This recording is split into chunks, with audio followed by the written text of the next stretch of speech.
Alright, this video is going to be on one of the most criminally underwatched and underappreciated anime of this season. Orb on the Movements of the Earth is an incredible anime. There is so much in this show that has caught me off guard and made me really fall in love with it. This is also a perfect example when people use the term Madhouse is back. It could have applied to Frieren as well, but that was their first major anime in a long time and it was amazing, but I think having another show just as high quality in the modern era really shows that Madhouse truly is back. So let me tell you all the reasons why this anime is godlike by jumping right into the themes of this series. One of the biggest things that I love to see is the determination of the characters in this anime. Each one of the characters in this anime is fighting to achieve the same goal, which is to prove that the Earth revolves around the sun and not the other way around.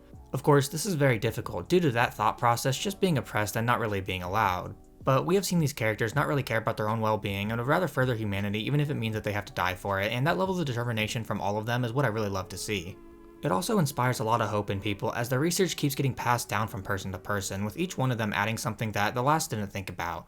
We are seeing how this hope and determination is shaping the human spirit and how even with the thought of torture or death, people will do anything to achieve a dream or a goal, especially if it means the further advancement of human society. With hope and determination comes dreams. Dreams for a better world. Dreams of being able to study and do what you want, and we see that in full effect in the story here. Every one of the characters who discovers this box of research is full of hope and has a dream of the future, even if one of them doesn't yet know what he wants. By being involved in this research, he can find his own path and his own dream.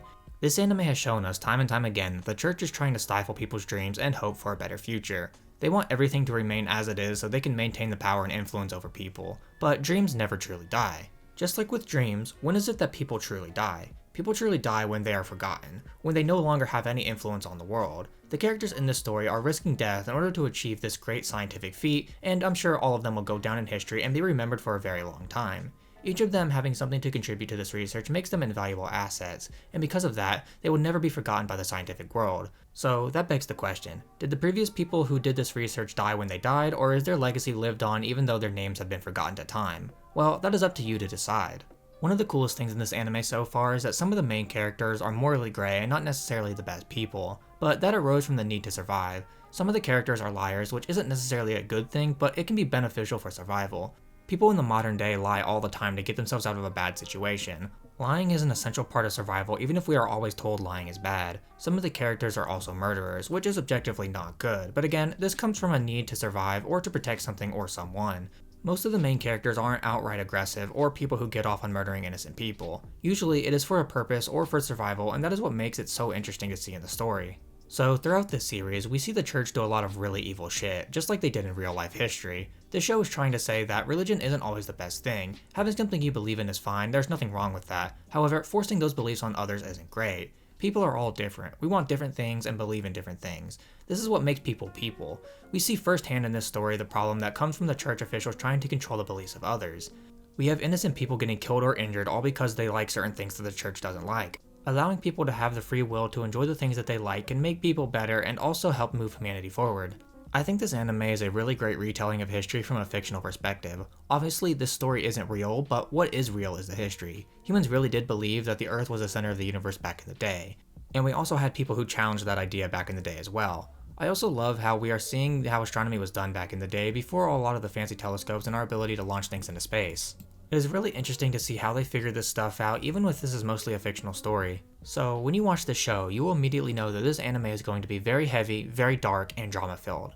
But what is surprising is that it can be pretty funny at times as well. It's not inherently a comedy series obviously, but there are some character interactions or one-off things characters say that give you a little chuckle and definitely help to lighten the mood of the otherwise very serious show.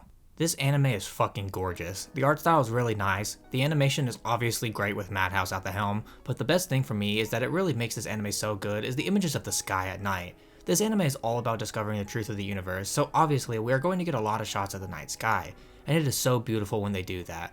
One thing I've never really said anywhere before is that I would love to view the night sky with no light pollution in real life sometime because I bet it would be fucking so gorgeous to look at, and this anime does a great job at portraying the feeling I get when I think about looking at the sky in real life. The characters in this anime so far have been really good. The interactions between most of them are great.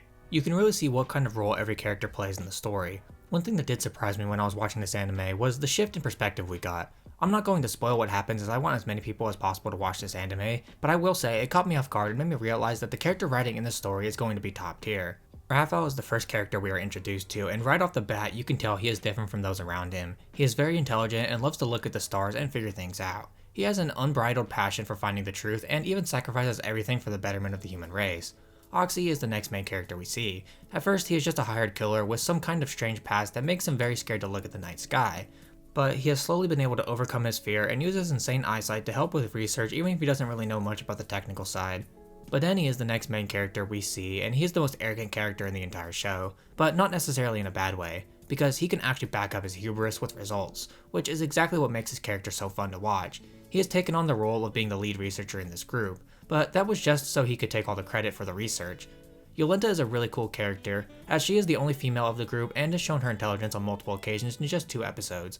We see just how much she is treated differently from the others just because she is a woman. All the researchers look down on her and think that she can't accomplish anything despite the fact that she is the smartest one there. Her character represents the oppression that women have had to go through all throughout human history. And lastly, I want to bring up Noak, who is the most consistent thorn in the side of the main characters for a while. He's a really interesting character because when we first see him, we think he is just this evil guy working for the church.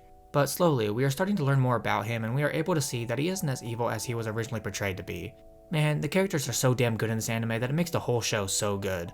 Orb on the Movements of the Earth is such an incredible anime that it makes up for the lack of amazing anime we had in the previous season. There's nothing that I can say that would make me think that this anime is bad. I want as many people as possible to check out this anime because it is such an incredible anime to see. Alright, that was the video. If you liked it, maybe think about dropping a like, and subscribing as well, it helps out a ton. I also have a Discord you can join with the link in the description. And if you do decide to join the community, then I guess I'll see you next week with another video. Bye!